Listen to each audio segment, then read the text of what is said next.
What's going on, guys? My name is Raoul with ATX Realty 737, and today we're going to discuss the option fee.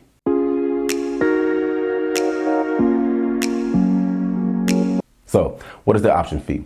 In short, it's the option to back out of the contract for any reason. But when you put some context behind it, you're going to see the importance of the option fee.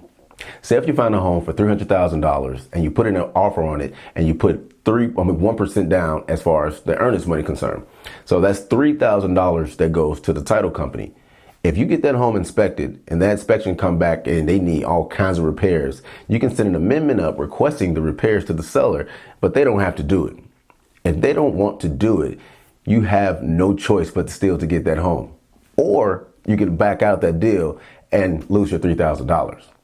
But if the option fee is in place, now you have some options. There's a lot of options.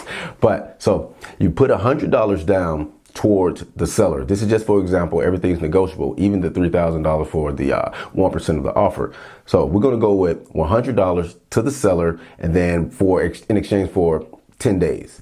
You have 10 days to get that home inspected, get that inspection back, and negotiate repairs.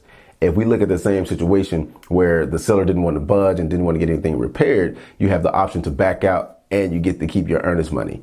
It's protection of your earnest money in a case where you come into a situation, the seller don't want to budge or anything, and you got the option to back out. So now that we discussed the option fee, on to the appraisal.